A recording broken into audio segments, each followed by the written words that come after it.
Hey everybody, I told you so! What did I tell you? Find out on the other side.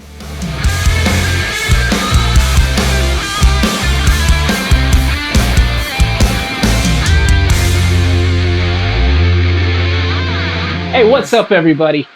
Roberto Hau, Rockstar Realtor here. I just have a little I told you so. I don't really like to, give the old but I told you so stuff. But in this case, this is still a bit of a warning that I feel like I want to continue to get out there. It is about iBuyers. And in particular, I'm going to point to what happened with Open Door.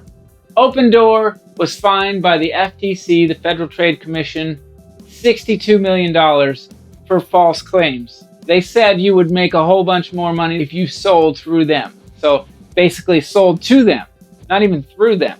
So they were making false claims, and the FTC feels like, you know what, that's not good. We need to make an example of this company and fine them $62 million. It's probably a drop in the bucket. They've probably made a killing. And I've been telling people for a while, friends don't let friends use iBuyers. This is really important because they make it seem like it's something that can't be done by a traditional agent.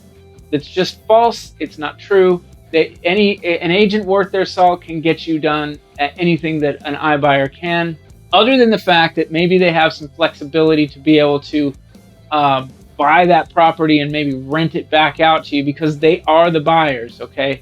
They can represent themselves and be the buyer, but that's going to cost you so much. So I'd rather see you do a rent back situation from another buyer or make other plans that will make you just a lot more money.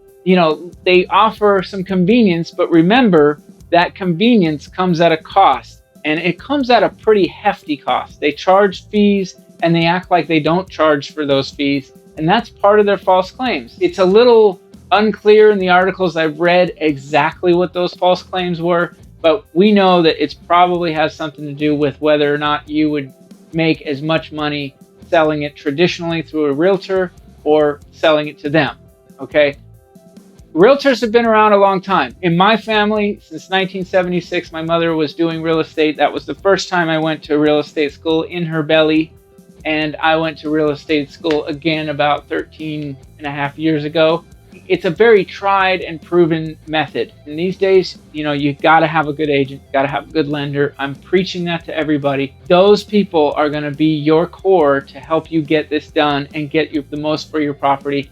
I think it's very important to keep spreading that message and letting people know that friends don't let friends use iBuyers. There's more than enough proof out there. Even if you just go on some of the sites and look at their rating, you'll see that people have been complaining about them for quite a while. And some people don't even realize that they got scammed, really. But they did. So iBuyers are no bueno. And I just want to make that point once again. I probably will come back around it. I'm not worried about them being that active in the moment right now, because actually where they're bad is where they've gotten into contract and then they've left the seller high and dry because they don't actually want to purchase the property right now because values are changing right now. We're in a correction period, so they don't want to buy high and then still have to do what they need to do, whether sell it or rent it or whatever they're going to do with the property. There were a lot of backouts. They backed out of the deal and decided not to go through with it. But they also do that in a way that even before they were doing it, which is really sinister in my mind, which is that they go in and they give you this price. It seems like it's a good price. And then they try to hammer you when they get the inspection, and they really try to say that all this stuff is wrong, and they focus on things that are cosmetic and not really mechanical or problematic to the home, other than maybe they feel like they've got to put some money. They want to get a better deal, so they're trying to squeeze you one more time. That's gone on for a long time, but they really use it aggressively, and they get people in a position where they already feel like, I've got a deal on my house. They start making wheels turn to get out of there, and then they feel kind of caught, like they need to just go ahead and submit to what that iBuyer wants. Without going on too much about it, I think I've already gone on enough about it. I will touch on the iBuyer thing, and I will continue to bring you information that I see happening with them, because I think it's going to be mostly negative. I see that Zillow and Opendoor have gotten together. Zillow was an iBuyer. They stepped out of the business and they lost their tails on it. But now they're deciding to get back in it and pair up with Opendoor. I think the reasoning for that for Zillow is that they want to be able to keep their initial model of what Zillow does, which has always been a pretty stable model. Zillow makes most of their money by getting agents to pay for the leads that are really those agents' leads to begin with, but because Zillow has set up this website that's so amazing and easier to use than like Realtor.com or even the multiple listing service, they have created something where you have to go buy your own leads from Zillow. But either way, that's fine. That's a more than fine business model. They're not doing anything that I think is totally corrupt, but they have decided to join forces with Opendoor to be able to offer valuations right there on their site to say, hey, we'll offer you this much for the property. This is no good, in my opinion. This is not good for you as a consumer, as a seller, because they're going to only do that if they profit, if they can make a profit off of purchasing your home. Again, making it convenient for you. We'll give you this money. We'll take the home, but we're going to give you way less than what it's worth on the real market.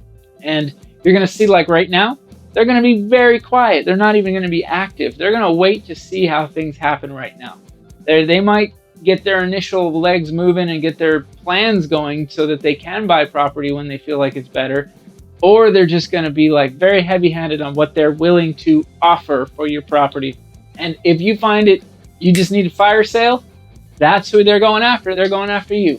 And maybe, just maybe, because there might be some people that feel like they're getting squeezed but still have equity in their home and don't want to go to foreclosure, they're going to try to take advantage of those people. It'll always be a business that's out there, but for you as a home seller, you do not want to use those companies. I don't know how many times I need to say it. But anyway, I hope you found the video informative. And remember, friends don't let friends use iBuyers. If you're looking for a realtor, I think you found one. Now you know how.